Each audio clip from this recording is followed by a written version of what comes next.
sus manos y sus pies y reflejar su imagen. Bueno, lo cierto que hemos escuchado muchas cosas, ¿no? Esta mañana, y Dios nos ha ministrado a través de la alabanza. A veces te das cuenta, ¿no?, que Dios habla de una forma en silencio a través de su Espíritu y su palabra, y nos ministra y nos quedamos con la boca cerrada porque no podemos decir nada, porque solo sabemos que su majestad, su gloria y su poder nos hacen abrir nuestros ojos y disfrutar de tantas cositas pequeñas. Y bueno, aquí estamos disfrutando de la compañía de los hermanos y de las alabanzas, y gracias a Dios, ¿no? Deciros que al final hemos concertado un día para los bautismos, el día 29 de este mes. Vamos a tener los bautismos, como solemos hacerlo. Un domingo anterior, los hermanos que se van a bautizar van a dar testimonio, así que tenemos la grata noticia de ver cómo Dios también está haciendo la obra y está transformando y cambiando corazones. Y estamos ya disfrutando, ¿no?, de ese evento, pero también vamos a disfrutar de sus vidas, de lo que Dios ha hecho en ellos. Así que los 5 candidatos a bautismo que ya han recibido enseñanza, pues van a tener ese privilegio. Nosotros les vamos a contemplar. Vamos a disfrutar, ¿no?, con ellos, tanto como ellos, ¿no?, por ese paso de obediencia a Dios. Bien, pues iremos informando más al respecto, ¿no? Lo cierto también es que cuando uno no viene a la iglesia o falla, yo me doy cuenta cuando no puedo venir o fallo por alguna cosa. Bueno, pocas veces fallo, ¿no? Pero cuando también los hermanos no vienen, pues también les echamos en falta, ¿no? Y cuando yo no puedo venir, pues también me da pena, porque la iglesia es la familia donde disfrutamos y donde queremos estar, porque no solamente lo pasamos bien con el Señor y disfrutamos de la compañía. El valor del respeto, de la amistad, de la sinceridad, los valores de la vida cristiana cuando se viven en la iglesia es como el cielo en la tierra. Y yo me acuerdo, ahora estamos disfrutando, ¿no?, de una hermosa compañía de los hermanos de la iglesia. Yo recuerdo cuando me convertí, mi deseo era estar en la iglesia porque allí se respiraba el cielo. Y aquí se tiene que respirar el cielo también, ¿no? Esa nostalgia que nos entra de que somos ciudadanos y hay un lugar allí, como hemos cantado, que nos espera. Pero bueno, como dijo Pablo, que todavía batallo, tenemos que seguir batallando hasta que llegue ese día. El otro día, la última vez que compartí hace 2 semanas o 3, que también decir que hemos tenido la ministración de la palabra por otros hermanos que ha sido de bendición y esperamos que sigan compartiendo, ¿no? Hablaba sobre ejemplo de mujeres, ¿no?, en el Antiguo y en el Nuevo Testamento, esas mujeres que son un ejemplo de vida, hombres también, niños, jóvenes, mujeres, y que ojalá pudiéramos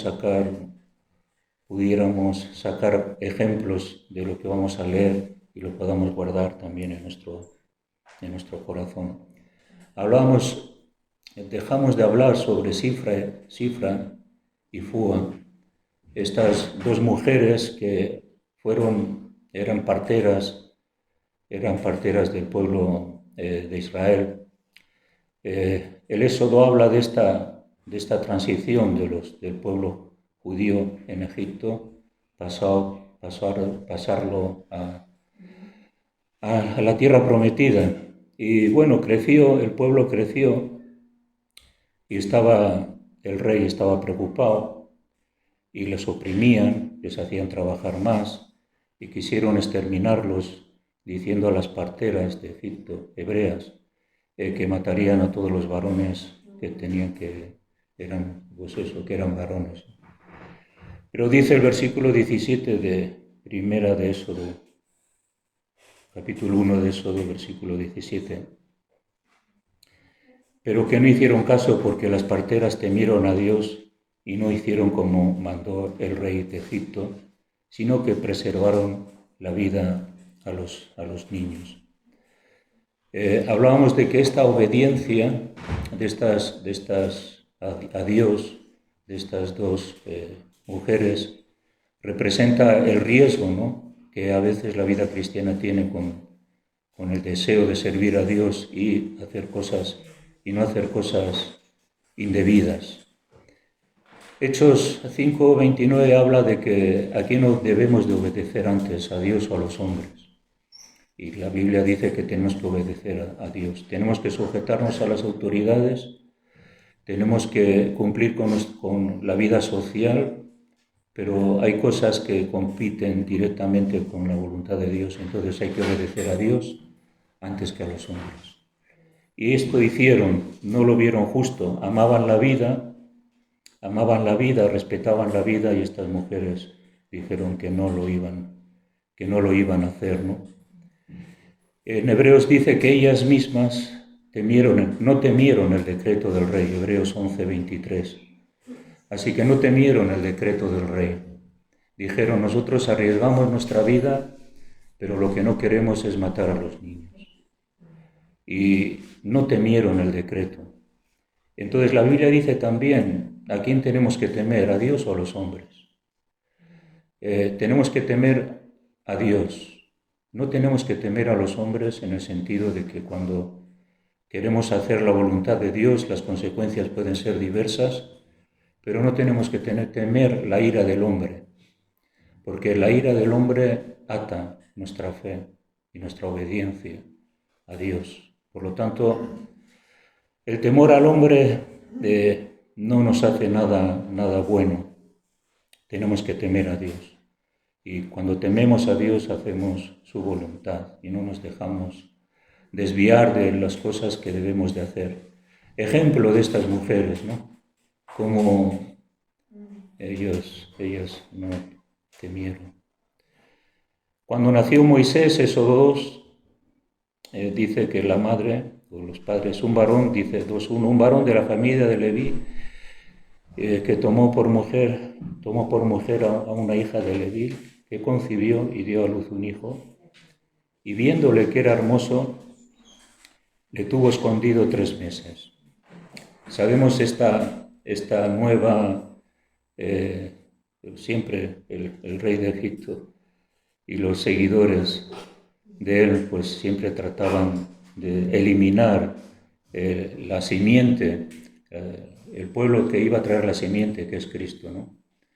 Y entonces le vieron hermoso y lo escondieron. O sea, no dejaron que ese niño estaría expuesto a la muerte de los perseguidores. Dice que le vieron hermoso. Esto a mí me salta un poco que no solamente era un niño como niño, los niños son especiales, sino que era hermoso porque era un niño especial que Dios le iba a llamar. Y sus padres se dieron cuenta, ¿no? O su madre se dio cuenta que no, este niño, yo voy a poner mi vida por él. Y también como padres, pues tenemos que arriesgar nuestra vida por nuestros hijos, porque les amamos y son niños hermosos, ¿no?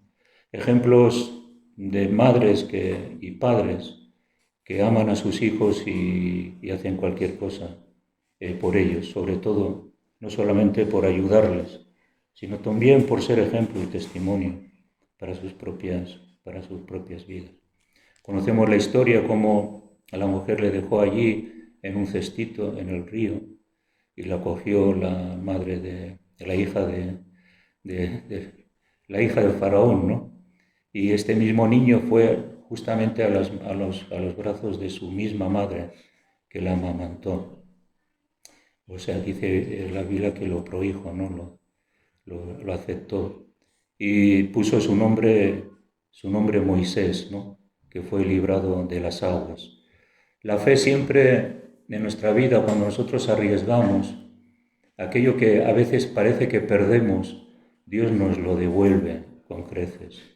Nunca vamos a perder cuando nosotros arriesgamos por Dios, cuando sembramos por Dios, sino que de vuelta Él nos dará, porque Él es justo, ¿no? Y nos dará aquello que deseamos. Y bueno, ahí está Moisés. Si estos padres o también estas mujeres no habrían frenado toda la matanza de los niños, no se habría cumplido el propósito de Dios. No es que Dios nos necesite siempre, ni somos imprescindibles, pero sí que Dios quiere que nosotros colaboremos con Él para que sus propósitos y planes también puedan ir hacia adelante, ¿no? Todos conocemos a María, la madre de Jesús, en Mateo 1:23.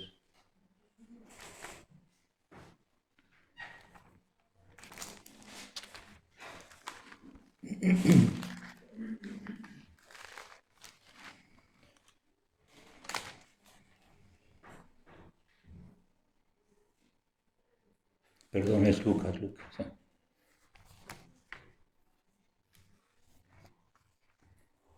Lucas 1:23.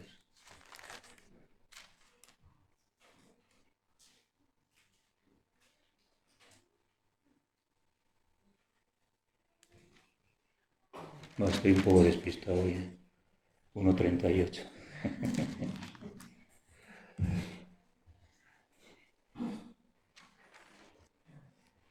Entonces María dijo: He aquí la sierva del Señor, hágase conmigo conforme a tu palabra. Y el ángel se fue de su presencia. María tuvo una dificultad, ¿no?, para entender el propósito de Dios en su vida. Sabemos que todavía no estaba casada con José, su marido, pero ella dijo: pero ¿cómo va a ser esto? Porque no tengo marido, ¿no? Pero sin embargo el mensaje del ángel le dice que el santo ser que nacerá será hijo de Dios, porque el Espíritu Santo vendrá sobre ti y lo que va a ser engendrado del Espíritu es y será llamado Hijo del Altísimo. María se enfrentó a muchas cuestiones sociales, ¿no?, en su situación, una mujer embarazada que no tiene marido, ¿no? Y por lo tanto ella pues no estaba dispuesta, diría: bueno, pues ¿cómo voy a tener hijos si yo no estoy dispuesta? O sea, no puedo tener, pues no tengo marido, ¿no? En cambio vemos que, bueno, José la quiso dejar, pero el ángel se le apareció a José y le dijo que no se preocuparía, que lo que tenía en el seno María era engendrado por el Espíritu Santo, y ese plan y propósito de Dios para su vida. Ella tuvo fe, ¿no?, en medio de la interrogación y de la situación específica. Más adelante le profetizan que iba a sufrir por causa de su hijo, ¿no? Sabemos que sufrió porque vio a su propio hijo crucificado. Bueno, ella tuvo que dar ese paso, ¿no?, y soportar esa cierta adversidad y crítica de la sociedad. Cuando nosotros servimos a Dios y hacemos la voluntad de Dios, también tenemos que soportar la adversidad y la crítica de una sociedad que no comulga, que no coopera con la palabra de Dios, ¿no? Elizabeth también, la madre de Juan, dice en Lucas, Juan el Bautista, dice en Lucas 1, versículo 5. Hubo en los días de Herodes, rey de Judea, un sacerdote llamado Zacarías, de la clase de Abías. Su mujer era de las hijas de Aarón y se llamaba Elisabet. Y ambos eran justos delante de Dios y andaban irreprensibles en todos los mandamientos y ordenanzas del Señor. Pero no tenían hijo porque Elisabet era estéril y ambos eran ya de edad avanzada. Pero tenemos ella tiene la visita de un ángel que le dice a Zacarías, versículo 13, pero el ángel le dijo a Zacarías, no temas porque tu oración ha sido oída y tu mujer Elisabet te dará a luz un hijo y llamarás su nombre Juan. Ellos eran irreprensibles, caminaban justos, andaban irreprensibles, pero no tenían hijo. Cuando nosotros servimos a Dios constantemente, perseverando, queremos seguir siendo justos, queremos ser irreprensibles, que no se nos tenga nada que decir en contra, que actuamos correctamente, que hacemos las cosas correctamente. Somos imperfectos. Esto de irreprensible no es que eran perfectos, sino que se esforzaban por hacer la voluntad de Dios. Y tenía esa aflicción Elisabet, ¿no? La aflicción de no tener varón. Pero sin embargo llegó el momento en que Dios les visita y entonces van a tener un hijo. Fuera de las posibilidades humanas, Dios intervino y resultó en un auténtico milagro. Cuando dice que tu oración ha sido oída, hay algo importante en la vida del creyente y es la oración. La oración que persevera, que es constante a pesar de sus necesidades, circunstancias, aspectos, cosas que quizás quieres ver y no ves, pero tú sigues orando, ¿no? A pesar de todo, no te desanimas porque estamos sirviendo a Dios y todas nuestras deficiencias, limitaciones y cosas que no vemos en nuestra vida, pues Dios tiene el momento para dárnosla si nos la quiere dar y si no, pues seguimos adelante. Esto es un ejemplo, ¿no? Este matrimonio que servía a Dios es un ejemplo para nosotros, que por encima de las aflicciones y las dificultades seguimos perseverando, confiando en Dios, siendo justos y seguir hacia adelante. De la intimidad del matrimonio surgen los niños. De la intimidad de la oración surgen las cosas espirituales. De la intimidad de la oración con Dios. Esa oración que siembra y que siembra y que siembra y que siembra. Y hay un momento en que Dios responde.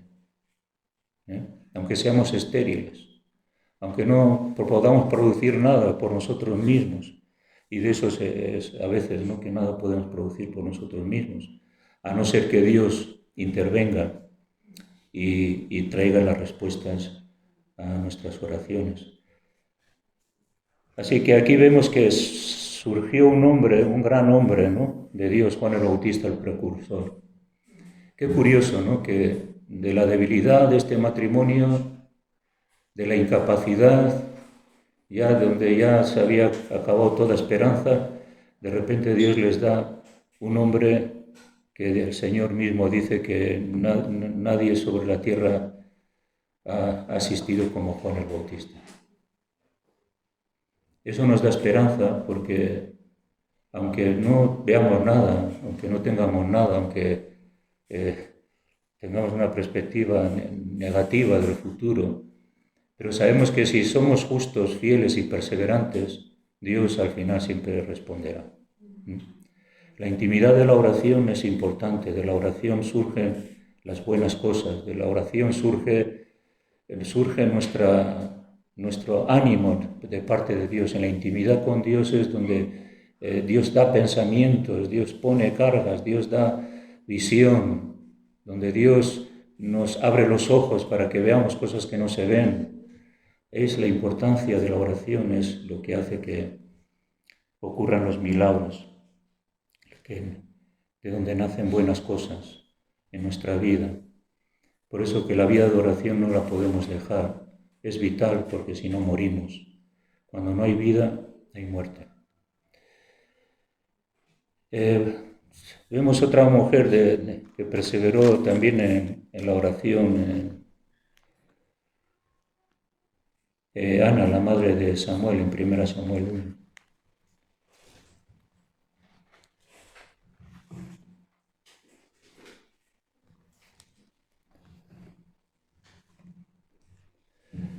Dice que el versículo 5, que la segunda parte, 1:5, pero Ana daba una parte escogida porque amaba a Ana, aunque Dios no le había concedido tener hijos. Aquí vemos que Dios no le había concedido tener hijos. Gracias a Dios por nuestros hijos, porque Dios lo ha permitido. Pero aquí dice que Dios no le había concedido. A veces en aquellas cosas que no vemos hay un propósito de Dios. O sea, cuando vemos y los demás tienen y yo no tengo, y los demás son y yo parece que no soy. Y hacemos comparaciones, porque había una pelea entre Ana y su otra competitiva, Penina. Y cuando empezamos a cuestionar las cosas que no tengo, que podría tener, las cosas que no veo y que otros tienen, y empezamos a entrar pues en esa aflicción, tenemos que pensar que Dios está detrás de aquello que no se nos concede, ¿no? Y esperar que Él siga pues haciendo su obra en nosotros hasta que nos conceda aquellos deseos de nuestro corazón, ¿no? Porque vemos el versículo 8 como Ana lloraba, se lamentaba porque no tenía descendencia. Y Elcana, su marido, le dijo: Ana, ¿por qué lloras? ¿Por qué no comes? ¿Y por qué está afligido tu corazón? ¿No soy yo mejor que 10 hijos? El marido trataba de consolarla, ¿no? Trataba de decirle: bueno, yo estoy aquí, que te amo, ya sabes que te amo. Pero parece ser que Ana no se consolaba. Hay cosas en las que podemos consolarnos como cónyuges y como amigos, pero hay uno que sí que realmente nos puede consolar, que es Dios. El versículo D dice que ella con amargura de alma oró a Yahvé y lloró abundantemente. Y dice que hizo voto diciendo: Yahvé de los ejércitos, si te dignares a mirar la aflicción de tu sierva y te acordares de mí y no olvidares a tu sierva, sino que dieres a tu siervo un hijo varón, yo lo dedicaré a Yahvé todos los días de su vida y no pasará navaja sobre su cabeza. Tenía amargura de alma, pero dice que oró y lloró abundantemente e hizo un voto. De aquí tenemos que aprender realmente el espíritu de la intercesión. ¿Qué es la oración? A veces la oración oramos y deseamos, pero el verdadero espíritu de la oración está cuando nos identificamos profundamente con nuestra necesidad, la necesidad que Dios intervenga en nuestra vida, y lloramos y clamamos y hacemos voto a Dios, diciéndole: Señor, no estamos como jugando con Dios, que Dios me dé algo porque yo voy a hacer las cosas, no, sino que realmente entregar nuestra vida, entregar lo más precioso, lo más valioso, porque luego Ana entregó su hijo, lo más precioso, lo más valioso, lo dejó en el templo y se crió a los pies de Elí, y Samuel fue profeta y rey, ¿no? Primer profeta del Antiguo Testamento. Entonces, Dios no se había olvidado de Ana, pero Dios respondió a la oración de intercesión de Ana, una oración intercedora constante. Y qué bueno es cuando ocurre aquí también que, versículo 18, que Ana, ella dijo: ahí tu sierva gracia delante de tus ojos. Y se fue la mujer por su camino y comió. Sabéis que no estaba comiendo, no sé si estaba ayunando o estaba tan triste que no comía bocado, sino que comió y no estuvo más triste. O sea, cambió su aspecto. La vida de oración cambia nuestra perspectiva. Un clamor profundo de adoración, de intercesión, de búsqueda de Dios, hace que nosotros descansemos y hace que podamos comer, tomar fuerzas, y dice que ya no estuvo más triste. Y se conoce que algo recibió, ¿no?, de Dios, y tuvo paz en su corazón y descansó ya totalmente. Digo, yo no puedo cambiar las cosas, yo no puedo estar amargado toda mi vida, no puedo estar triste toda mi vida, yo tengo que descansar en Dios, todo esto, ¿no? Y entonces así lo hizo. Y el versículo 20 dice: aconteció que al cumplirse el tiempo después de haber concebido Ana, dio a luz un hijo y le puso por nombre Samuel, diciendo: por cuanto lo pedí al Señor. Samuel significa oído por Dios. O sea que Ana le puso a su hijo el nombre de su oración, de su intercesión. Y así fue, oído por Dios. Así que le dejó ahí en el templo y Samuel fue uno de los grandes profetas. ¿Qué cosa? Que Dios usó a esta mujer, a este matrimonio, donde ya no tenía posibilidades, y de la nada sacó un gran siervo de Dios. Así que nunca, mientras hay vida, hay propósito. Y el propósito de Dios se cumple hasta el final en nuestra vida, lo que Dios tenga para nosotros. Así que oído por Dios. El cántico de Ana, el capítulo 2, es impresionante. Si tenéis tiempo para leerlo. Y aquí dice en el 2:7 que Dios empobrece y Él enriquece. Dice, Él abate y Él enaltece. Había entendido esto. Dios nos puede empobrecer, nos puede enriquecer, nos puede abatir, nos puede levantar. Al final es Dios que hace la obra en nosotros. Y tenemos que someternos a Él, ¿no?, cuales sean nuestras circunstancias. Y en este capítulo hay una profecía también de Jesús, ¿no?, de cómo Jesús iba a volver, que habrá un rey que saltará el poderío de su ungido. Así que Ana está profetizando de la venida del Mesías. Es increíble, ¿no?, que 1500 años, 2000 años está profetizando, 4000 años está profetizando la venida del Mesías. Y la vida de oración hace que nosotros podamos ver cosas que aquellas otras personas no pueden ver. Es importante la vida de oración, es importante la revelación para nuestra vida, para poder seguir adelante. Aunque las circunstancias digan lo contrario, pues sin embargo nosotros podemos perseverar y confiar en el Señor. ¿Os acordáis de Rahab, la ramera? El otro día hablábamos de Ruth, ¿no?, uno de los antepasados del Señor. Cómo se fue Ruth con Noemí y al final se casó con Boaz y estuvo en la genealogía de Jesucristo, ¿no? Pero cuán grande fue su esfuerzo de salir de su propia tierra y de su parentela y abrazar la fe de Israel. Todo eso lo que supuso para ella, pero Dios la prosperó y la bendijo. Con Dios nunca vamos a salir perdiendo, nunca. Nunca saldremos perdiendo, siempre saldremos ganando, obedeciendo al Señor. Aquí en Josué 2:1, la ramera,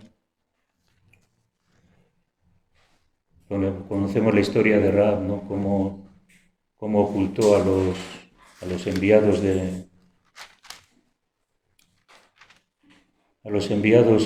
por Josué, los espías, y que los guardó allí en su casa. Dice el versículo 4, por no leer la historia, ¿no?, pero la mujer había tomado a 2 hombres y los había escondido y dijo: es verdad que unos hombres vinieron a mí, pero no supe de dónde eran.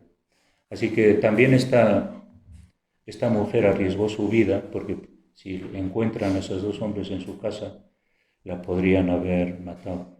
Pero ¿qué tenía, qué motivó, cuando leemos todo el relato, qué motivó a esta mujer que haría esto? Y leemos entre líneas, dice el versículo 9,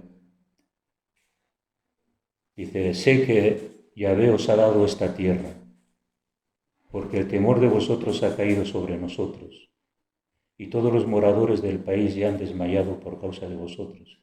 Así que esta mujer pecadora, pero con discernimiento, entendió que ese pueblo era el pueblo de Dios y que realmente iban a vencer, iban a pasar a la tierra. Ella lo entendió, y porque dice que sabía la historia, versículo 10. Porque hemos oído que Yahvé hizo sacar las aguas del Mar Rojo delante de vosotros cuando salisteis de Egipto. O sea, ella sabía que los milagros del pueblo hebreo, guiados por Dios, sabían que habían pasado el Mar Rojo. Y le habéis hecho, todo lo que habéis hecho a los reyes de los amorreos que estaban al otro lado del Jordán, a Sehón y a Og, a los cuales habéis destruido. Oyendo esto, ha desmayado nuestro corazón. Ni ha quedado más aliento el hombre alguno por causa de vosotros, porque Dios, vuestro Dios, es Dios arriba en los cielos y abajo en la tierra. Así que ella confesó la fe y la confianza en el Dios de los hebreos. Por lo tanto, arriesgó. Y si ella no habría arriesgado, Dios lo habría hecho de otra forma, ¿no? Pero sin embargo, ¿cómo compensó Dios a esta mujer? La valentía, la obediencia, lo que ella quería, ella deseaba. Pues la recompensó, pues justamente en Mateo habla de la genealogía donde aparece Rahab también. Porque Rahab se casó con Booz, o con Salmón, Salmón tuvo a Booz, y Booz, a través de Booz viene la genealogía de Jesús. Así que ella entró en la genealogía de Jesús por su fe, aunque era pecadora. Pero sin embargo, aceptó la fe de los hebreos y su vida cambió, desde luego, ¿no? Y ella entonces dice: bueno, tener misericordia de mí, porque cuando vengáis y conquistéis la tierra, yo quiero ser salva, con mi familia y con todos. Y ellos dijeron: bien, pues ya te libraremos, ¿no? Entonces, otra vez, hermanos, la obediencia que toma riesgos. Hay que arriesgar, hay que obedecer y arriesgar por Dios. No con una forma de presunción, no, con sensatez. Sabiendo lo que Dios nos pide, tenemos que hacerlo, aunque nos cueste, aunque arriesguemos y aunque muramos a nosotros mismos, porque de eso se trata. Si el grano de trigo no muere, no lleva fruto, pero si muere, lleva mucho fruto, ¿no? Hermanos, Dios nos ha llamado a esa renuncia y obediencia. Bueno, tenemos a Timoteo, que tenía su madre y su abuela, Eunice y Loida, que Pablo le dice que tú has aprendido de ellas. La fe que está en ti es una fe que tú has observado, que tú has vivido, porque tu abuela y tu madre te lo han transmitido. Y tú sabes lo que es vivir por la fe y conoces la vida de la fe. Y le anima a Timoteo, ¿no? Le dice a Timoteo que Dios no te ha dado un espíritu de poder, que Dios te ha dado un espíritu no de temor, sino de poder, de amor y de dominio propio. Por lo tanto, Timoteo era jovencito, pero se enfrentaba a un ministerio pastoral, de enseñanza, y decía: ¿yo qué voy a hacer aquí? Si es posible que esté entre leones, entre tigres, ¿no? Me van a comer. Y Pablo le alienta, ¿no? De que sé ejemplo a los creyentes en espíritu, fe, en la enseñanza, muestren integridad, seriedad, no tengas tu juventud en poco, y le anima para seguir adelante. Pero este Timoteo estuvo forjado en un hogar, Y todos nosotros necesitamos referencias y necesitamos ejemplos. Y sobre todo necesitamos que alguien ore por nosotros. Nuestros padres, los padres son los mejores intercesores sobre los hijos. Y tenemos que darles un ejemplo, desde luego. Así que bueno, alguien tuvo que negarse para levantar a un Timoteo, ¿no? Así que algo que me gusta de este relato en Hechos 9, Dorcas. ¿Os acordáis de Dorcas, Hechos 9?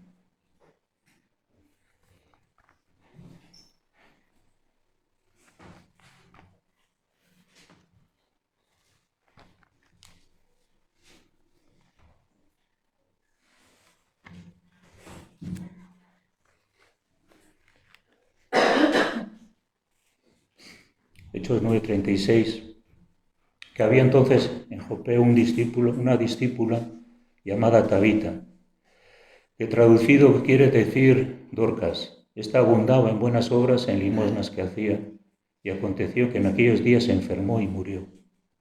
Después de lavada la pusieron en una sala, y como Lidia estaba cerca de Jope, los discípulos, oyendo que Pedro estaba allí, le enviaron 2 hombres a rogarle que no tardes en venir a nosotros. Levantándose entonces Pedro fue con ellos, y cuando llegó le llevaron a la sala donde le rodearon todas las viudas, llorando y mostrando las túnicas y los vestidos que Dorcas hacía cuando estaba con ellas. Vemos la resurrección, que le dice Pedro, levántate, y ella abrió los ojos. Y vemos las características de esta mujer que hacía que sería tan valiosa en la comunidad y tan valiosa por muchas personas, que les llevaron a llorar, y la tristeza que tenían por esa pérdida. El buen testimonio dice que abundaba en buenas obras y en limosnas que hacía. O sea que era una chica entregada a la comunidad y también sirviendo a la comunidad con buenas obras y limosnas. Y también dice que las presentaron, que hacía todo tipo de túnicas y de ropa, ¿no?, que hacía para la comunidad. Entonces estaban llorando porque era una chica muy querida. Nuestro testimonio, nuestro ejemplo va a ser que las personas nos respeten, y va a hacer que podamos ser queridos, no para gloria nuestra, sino para gloria de Dios y el testimonio del Evangelio, ¿no?, también. Tenemos que sembrar, ser buenos sembradores en buenas obras, actitudes y cosas, para que también Dios sea glorificado. Pero bueno, resucitó, así que Dios le devolvió la vida. Para Dios no hay nada imposible y nunca es tarde. Para nosotros también. Nosotros tenemos que perseverar en la vida cristiana y seguir hacia adelante, ¿no? ¿Os acordáis de Naamán el sirio? Cómo también había una jovencita que había sido rescatada por los sirios, estaba sirviendo al hijo a la mujer de Naamán, era sirviente de la mujer de Naamán, y Naamán era leproso. Y esta chica le dice que yo conozco un hombre en Israel que puede limpiar tu lepra. Y era Elías. Y yo estaba pensando, ¿no?, que allí donde nosotros estamos ya sabemos quién es aquel que puede sanar las heridas, aquel que puede salvar, aquel que puede perdonar, aquel que puede rescatar.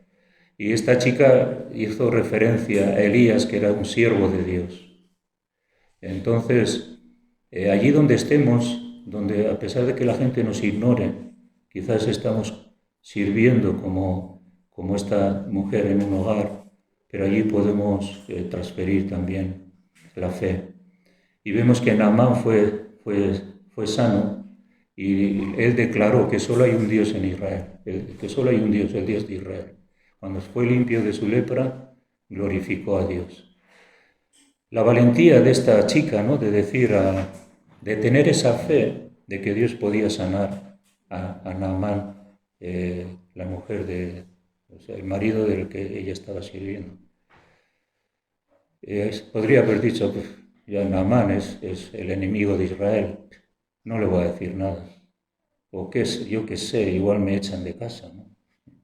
Entonces también arriesgó y dijo, yo conozco a un siervo que es un siervo de Dios que puede sanar a Naamán. Entonces así también vemos cómo se glorificó, ¿no? Y Naamán tuvo que, es un relato muy interesante, ¿no? Naamán tuvo que reconocer que solo hay un Dios, que ese Dios es Yahvé, que el Dios de Israel.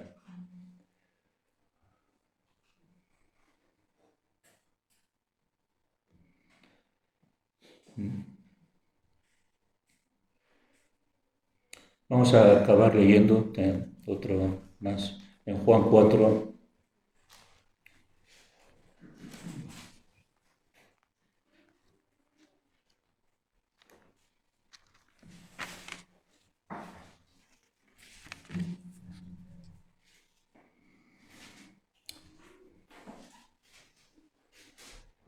Vemos la mujer samaritana, ¿no? En este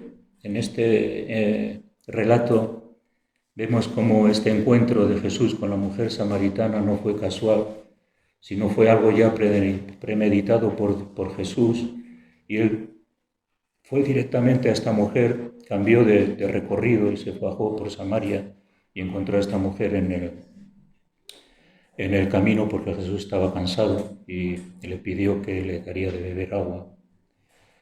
Y el versículo 9 dice, la mujer samaritana le dijo, ¿cómo tú siendo judío me pides a mí de beber que soy mujer samaritana? Porque judíos y samaritanos no se tratan entre sí. Respondió Jesús y le dijo, si conocieras el don de Dios y quién es el que te dice, dame de beber, tú le pedirías y él te daría agua viva. Y vemos el relato que le dice, bueno, no sé cómo vas a sacar agua, no tengo para sacarla. Y él le dice que él es el agua de vida.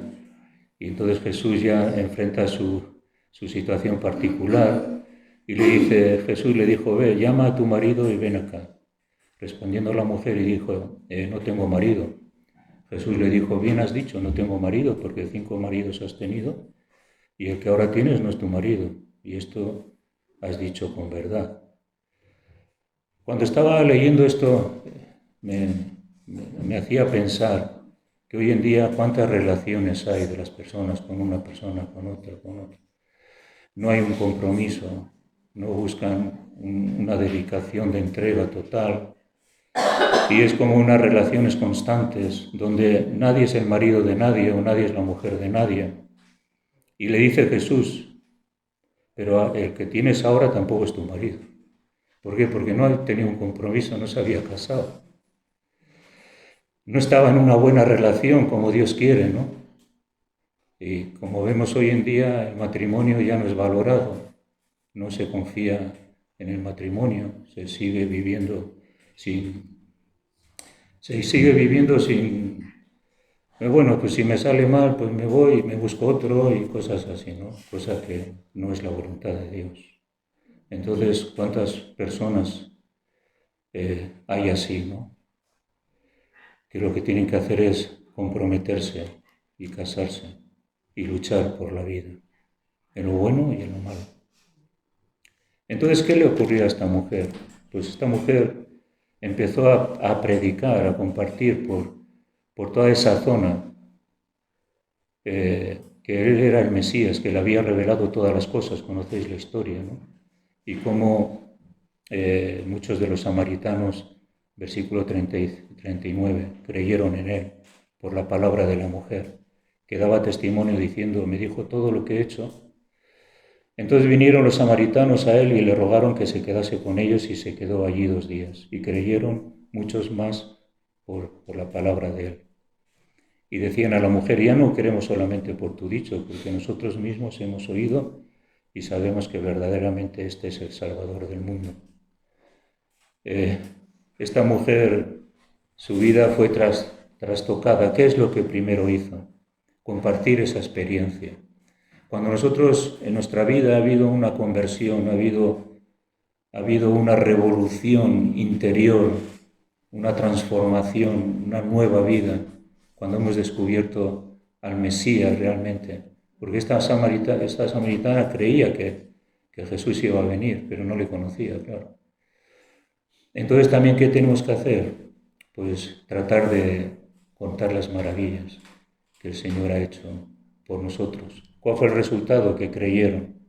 Ella no se cuestionó que, bueno, me van a rechazar, ese judío, ¿qué nos va a decir? Que cuando nos cuestionamos nuestro testimonio, dejamos de hablar. Pero cuando estamos convencidos de esta revelación de Jesús en nuestro corazón, lo que vamos a hacer es compartir, porque queremos que los demás también descubran lo que nosotros hemos descubierto. Amén. Bueno, vamos a ver.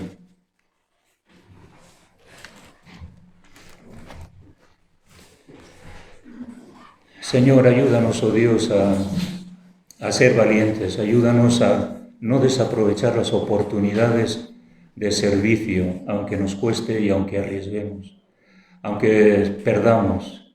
Queremos seguir, Señor, sembrando, queremos seguir obedeciéndote, queremos seguir perseverando por mucho que nos cueste, Señor. Gracias porque tú eres el que das nuevas fuerzas. Señor, tú das fuerzas como ningún otro. Por eso necesitamos fuerzas para seguir creyendo, seguir sembrando, seguir esforzándonos, aunque perdamos nuestra vida. En el nombre de Jesús. Amén.